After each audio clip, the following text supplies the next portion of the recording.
Hello guys, this is D from Chimera Search Productions, and I'm being followed around by... The noob next door, the creepy stalker that follows around D from Chimera Surge Productions. And today we're going to be talking about an interesting topic. You see, the noob here has decided to watch all of Pokemon, and we decided to do a review on the first two seasons, since he has just finished them.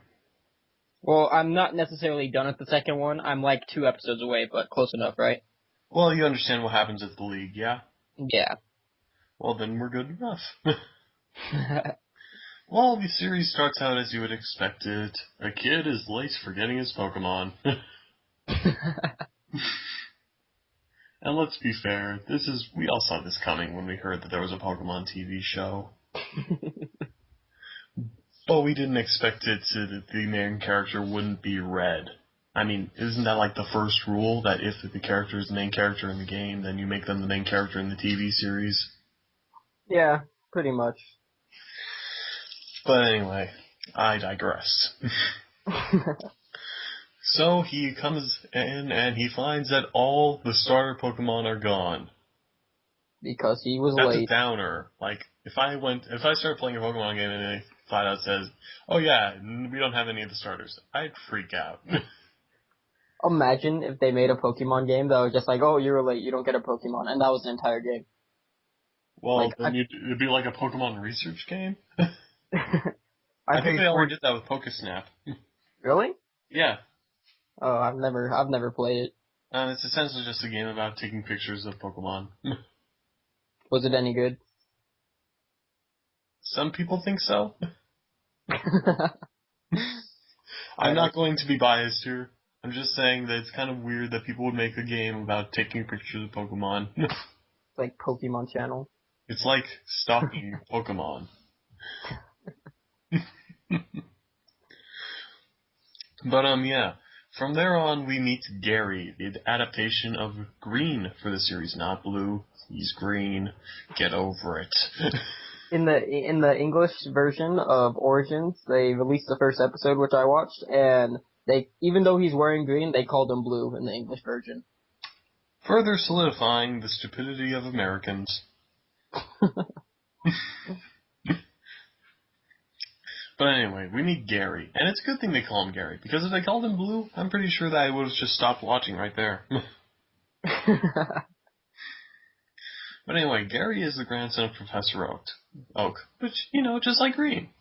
But the interesting thing is, Gary's very different from Green overall. Green actually learns a lot from his journey, while Gary... is just a conceited asshole. That is until Johto. But we're not at Johto yet. We're at the Orange Islands. Yep.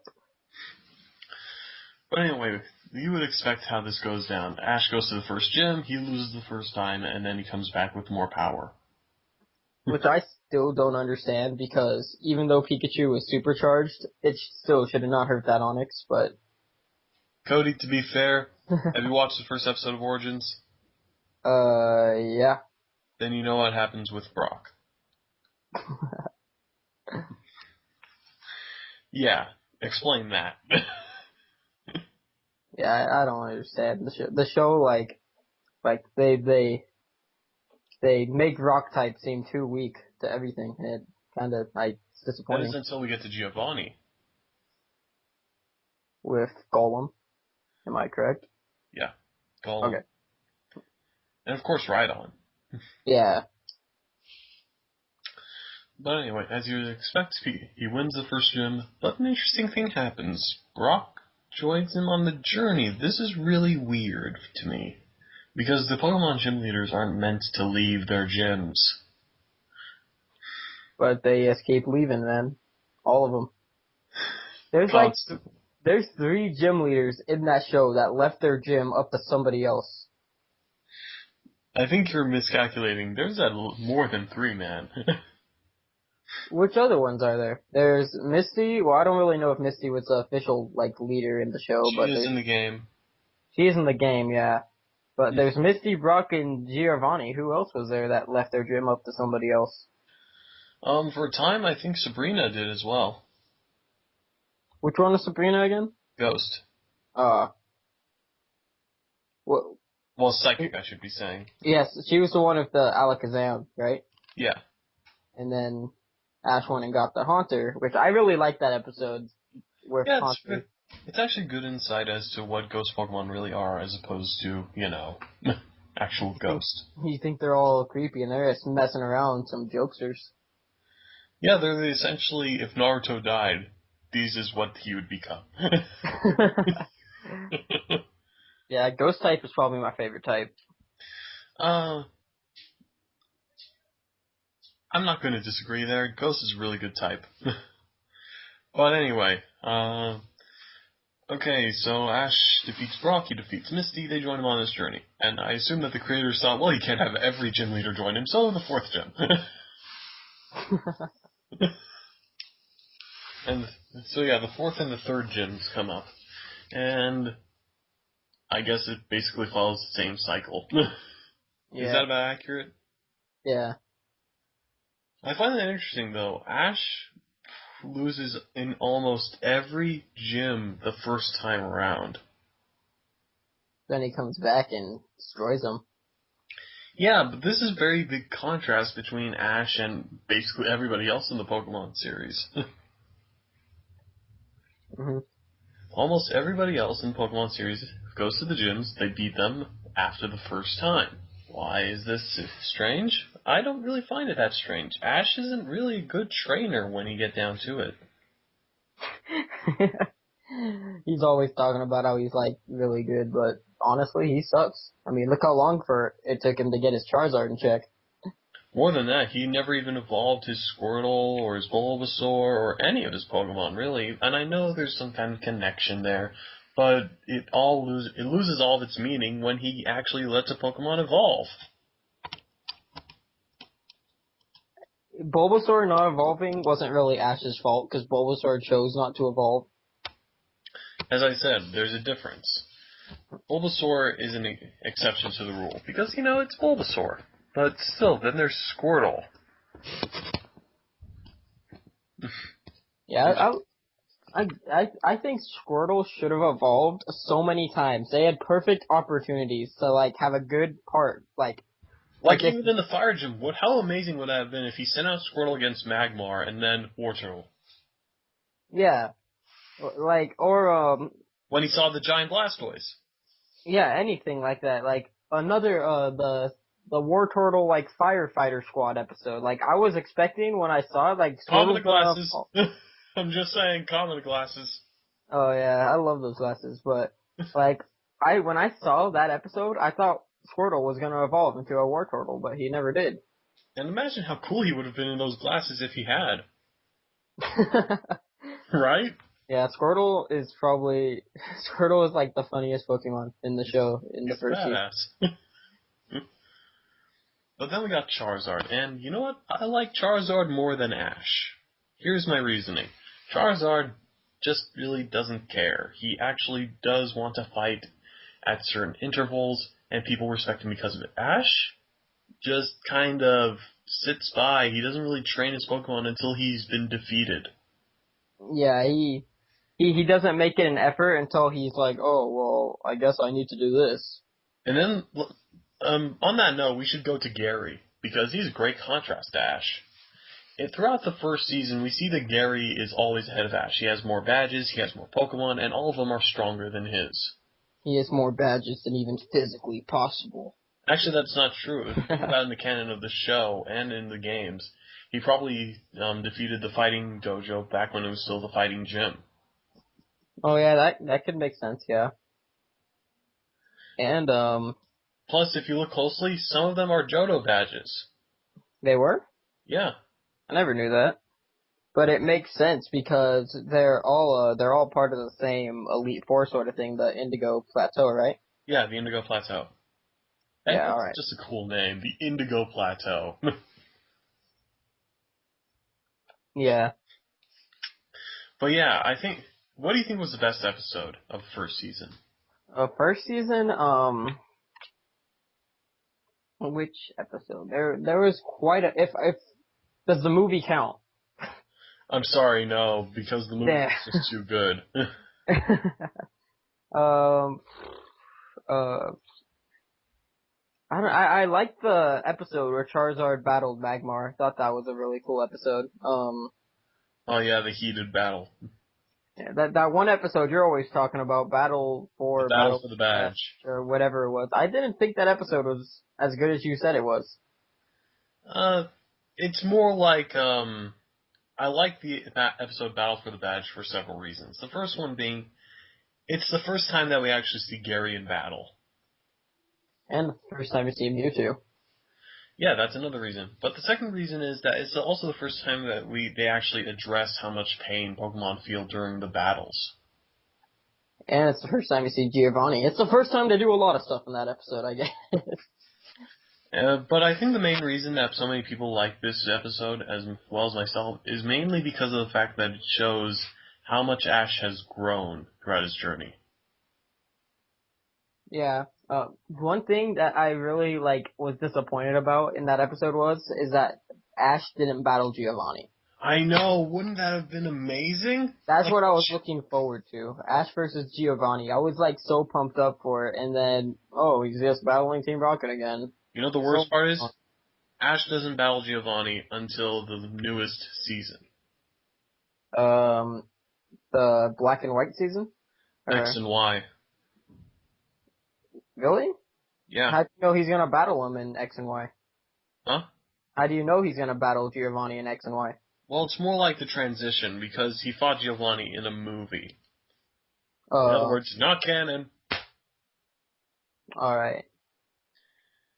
Looks like So, I got yeah, that. And then we get to the Pokemon League. What did you think of the League fights? It was honestly way different than I expected based off the game, because I was expecting Elite Four style, but instead it was a tournament style, and Well, when you think about it, that makes sense. The person who comes out on top will be the champion, and the four that made it to the preliminaries will become the Elite Four. I mean, yeah, it does make sense. I just was expecting him to battle the Elite Four and then battle the champion, but that's not. Maybe that's what the person who wins does. I guess we wouldn't know. Ash sucks. He doesn't win. Yeah, well, you gotta admit, it was a great battle. I mean, his Charizard in that last battle was amazing. Oh yeah, dude, just taking that nap. Are we talking Orange Islands or Indigo Plateau? Indigo Plateau. All right. But what was I about to say? Oh yeah, one part that was kind of unrealistic to me was how Krabby was such a Kingler. Well, not really that. Yes, how he was such a good battler for his first battle with a trainer. Well, here's my thought process behind that. Well, the way I see it in the Pokemon universe, or rather this one, is that when Pokemon are sent to Professor Oak, what his job really is to keep these Pokemon at a level that will make it sure that if the Pokemon trainer decides to bring them out, then they'll be equivalent level to the Pokemon he's been using. Well, I guess, yeah, but, Professor Oak, they never really showed him battling with these Pokemon or training them for battle. He just pretty much took care of them and did, analysis on them, really. Can I just say one thing? Yeah. Motherfucking Tauros! Oh. So many Tauros! I know. So many! I love that part in the first season where he's like, here's all Gary's Pokemon, and they're everybody's here's all Ash's, and Ash is like, oh, see, I got some Pokemon. He's like, but most of these are Tauros from the Safari Zone. Give me a second, okay? Okay. I'll be right back. Yeah, sorry about that. Yeah, my mom was supposed to be watching Pacific Rim. I know how weird that sounds, but just go with it. Alright, so where were we? Motherfucking Tauros! Yeah, I guess that was one of my favorite parts of the first season, where Professor Oak's like, and here's all Ashes, but most of them are Tauros from the Safari Zone. But I think another great thing about Gary, I just came to the realization the first season is actually mostly about Gary. What do you mean? Well, I mean, it shows Ash on his adventure, but every time we encounter Gary, it just shows how great he is and how much of a good trainer he is. Well, yeah, that's because he was a better trainer than Ash. But when you think about it, I think the first season is more like just showing us Gary develop more as a character more than Ash, because Ash's character stays pretty much static throughout the entire thing, while Gary becomes more of a dynamic. I still got a lot of changing at the beginning of the series, but that was about it. Yeah, but then we see Gary changing a lot more throughout the entire thing. Yeah, he had a big change at the battle for the badge Again, another great reason that episode is good. when he like dived and tackled that Meowth or whatever he did. Yeah, you loved him after that because you Yeah, were hating him before that. I still hate him. Yes, I liked him for one episode, and then he You came back and respect him, is what you're saying. yeah, and then he was a dick again after he lost in the Indigo Plateau. Like, oh, that person got lucky. I'm still better, pretty much. And I was like, this conceited asshole. Well, to be fair, Gary was trying to justify his reasoning. Because when you think about it, Gary's won every single badge battle that he's had, Except except for one. Giovanni. But that's kind of cheating when you have the world's most powerful Pokemon. And yes, guys, this weekend it was confirmed that Mewtwo's Mega Evolutions actually have higher stats than Arceus. So Mewtwo's back on top. Arceus was on top of Mewtwo. I never knew that. Yeah, Arceus had a base stats of 760, but now Mewtwo's Mega Evolutions have base stats of 780. Dang. I think It's Mewtwo like, should have oh, stayed the wow. strongest, like, forever. Speaking of which, we should just cut to the movie, because this is a big part of the entire series. The movie didn't really have anything to do with the course of the show, But it but did provide a great insight. it showed how much Ash cares about, like, he cared about something. I don't really know how to word it, but. I think I have a good way to word it. As opposed to showing how much Ash's, perception on everything, we see more of Meowth's perception. What do you mean? Well, I mean, like, we see Ash's journey, and we see Mewtwo, which, great character. I love Mewtwo, and, Even if he was a dick, he learned a lot. to be fair, you can't really blame him after his childhood. Yeah. I mean, who loses all of their friends in one instance? Well, he didn't remember that clearly because they wiped his memory, but still, he Yeah, but had. all that rage is still there. The emotion is still there. You can get rid of the reason why, but the emotion is still there. Yeah. And he was pretty pissed off that Giovanni, was like, you can never be equal to me, ha ha ha, I'm smarter than you, I'm Giovanni. And then he was like, hey, stupid, I'm gonna blow up your entire operation. And that's actually one of the reasons I like Giovanni in the show just a bit more than the game, but only in the first season. Because Giovanni has actually accomplished his goal. He has control of the world's most powerful Pokemon. For an instant, and then the world's most powerful Pokemon breaks out and goes on a rampage. Yeah, but still, well, not even for an instant. It was like a couple of years. Was it years that they were together? Yeah. I didn't think it was that long. Well, think about it like this. How else would Mewtwo become so powerful in such a short amount of time? If it was only a couple of days. He's Mewtwo.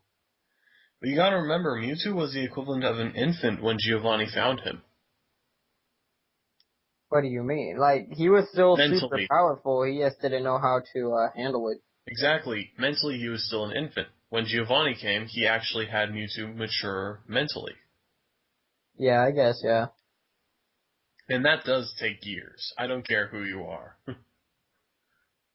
I like Mewtwo, like how strong his psychic powers are, where he could pretty much do anything without even flinching at all. What about those Mewtwo balls, man? So, the way you worded that. Like his dark energy attacks that he was using on Mew. No, I mean like, his Pokeballs. Oh. They caught Pokemon when they were in their Pokeballs. Those were like the original Snag Balls. They were better. But the original is always better. Fair enough. Speaking of which, Season 2. Okay, the Orange Islands. First thing we noticed, Brock's gone. We have Tracy now. What happened? That was a mistake. I mean, Tracy's cool and all. I don't necessarily dislike Tracy. Yes, I It would have like been nice Brock. if Tracy was like the side character of the entire thing. Kind of like sense because we don't really see Gary. Yeah, I guess. I've been watching it and I haven't seen Gary yet, so I'm just saying that it would be interesting having Tracy as the side character as opposed, kind of a replacement for Gary as opposed to a replacement for Brock. It would have made more depth into the series about, different kinds of rivalries. I get you. I just don't know why they got rid of Brock. Like, His antics were the heart of the soul and soul of the show. yeah, I know. I mean, Tracy, they tried to make him like Brock and like tried to make him admire all the women, but like instead of like Brock would like follow him around like, oh, can I help you? Can I do this? And With Tracy just looks on. Tracy will look at him and he'll be like, oh, I gotta make a sketch, and he would draw them. Well, that's not even really obsession. That's not really like Brock's obsession, though. That's more along the lines of It's Tracy like, just is a good artist, and he understands the moments of art. well, he said he was drawing the Pokemon, and Well, after be yeah, like, that's a given. But to be fair, he was always tracing the Pokemon first. yeah, except when it came to the ladies. I'm telling you, Yeah. that one episode with the pink Nidoking on Pink Can Island, he drew Officer Jenny before he drew that Nidoking. I don't even think he drew the Nidoking. Well, yeah, that's the exception. But again, the exceptions always define the rule. I don't even think there are rules. I don't know. But anyway, let's talk about the Orange Island League because that's actually the most interesting part of this entire season. I haven't even made it. Like, are you talking about all the gym leaders or like the ending league at the end of the season? The ending league. Well, I haven't made it there yet, so. Well, let me put it like this. It's essentially the same as the Pokemon League, the Indigo Plateau. So Ash goes and then he loses because Charizard takes a nap. Actually, no. Didn't Ash win this one? No. Oh. He became champion. So he did win. He did win. But they are not an official Pokemon League, therefore he did not win the Pokemon League. Was he like upset about that? Dude, what the hell's happening to you? You sound like a robot. Really? Yeah. Oh. Well, You, I come in peace. what? It just went. Is it still bad? No, it's gone now. Alright. But yeah, let's talk about the other part of the Orange Islands, particularly the second movie, because let's face it, the second movie.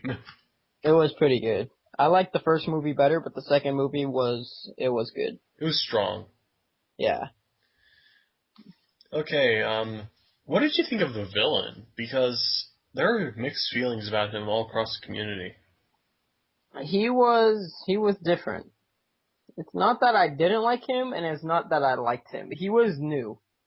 Because he was a collector. Yeah, since he was something that we hadn't seen yet, and like with Mewtwo, it was different. Even though he was new, it was still awesome because it was just a Pokemon, a clone. It was completely different, but he was just awesome all around. This guy, I didn't like him. I did not like him at all because he had this big, ugly spaceship looking thing, and he was just capturing these Pokemon with like, and I didn't like the way. I just didn't like anything about him, honestly. I found him to be an interesting villain. I didn't like him either, but he was, at the very least, interesting. Because of the fact that he saw Pokemon as items as opposed to actual creatures. Yeah, I guess. I mean, But I this bet. also defines how, Pokemon are viewed in this world. Yeah, I guess. But I don't know. Like, that might be why I didn't like him. Like, there's just something about him that I didn't like. That actually might be the reason, because, you love Pokemon. Yeah, I liked Lugia a lot in that. I Another. loved the talking Slowking. Oh my god, that thing was great.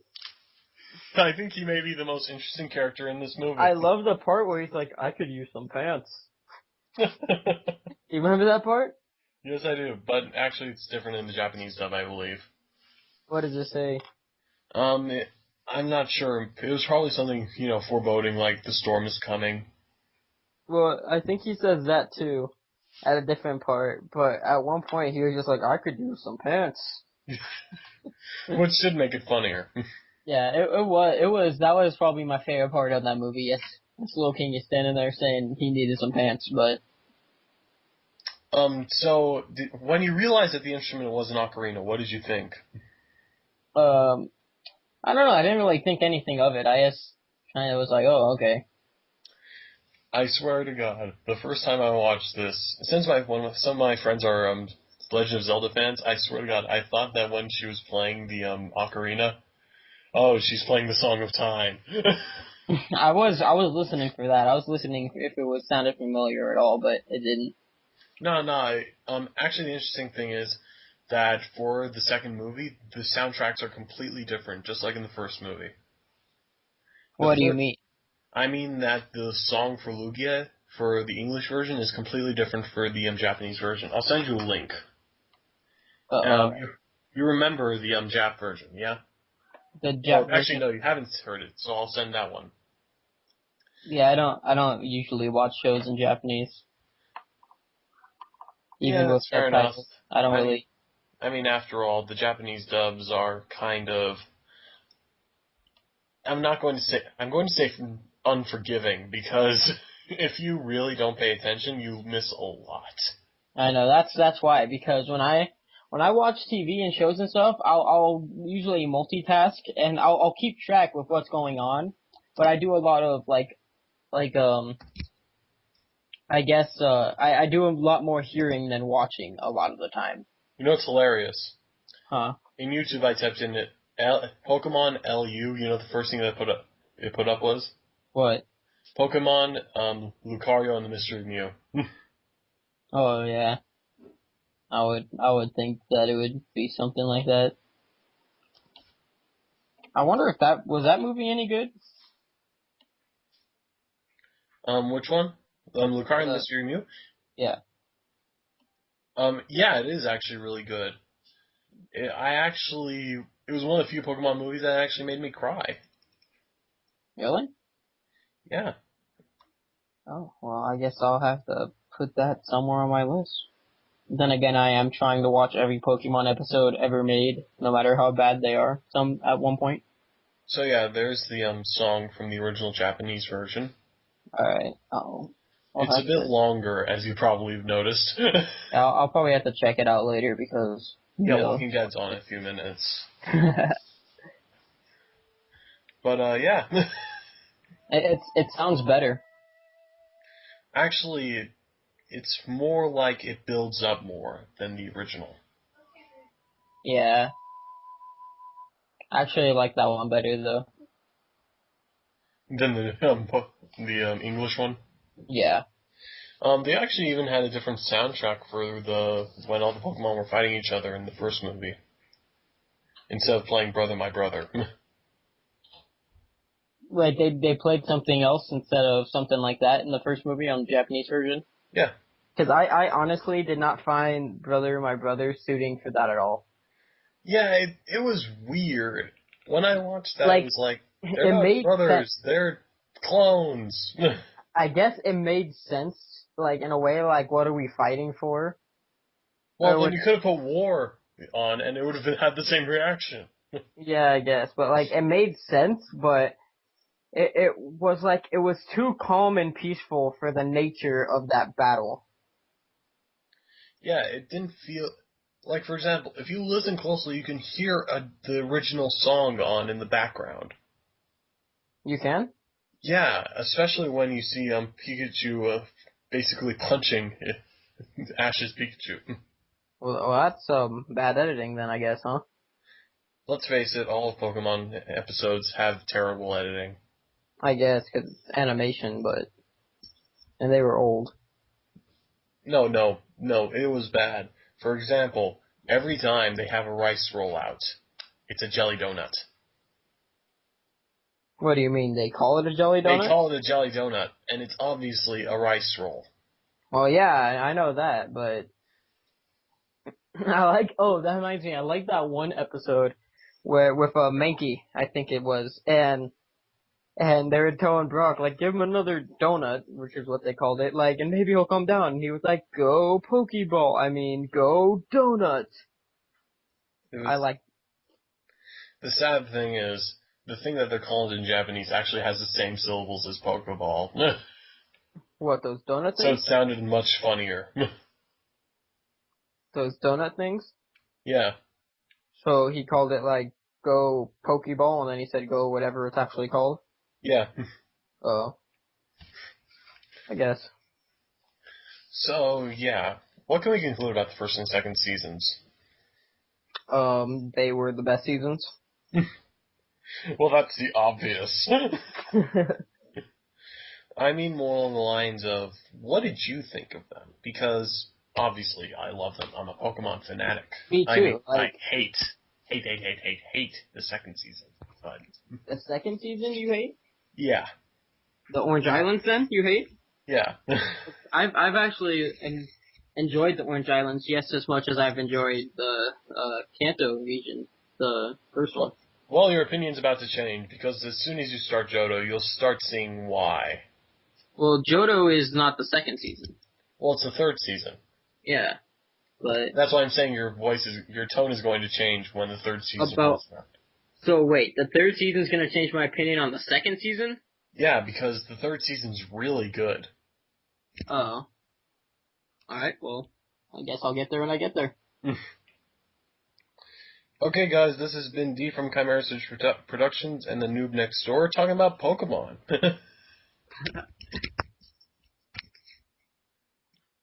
Anything to add before we end this?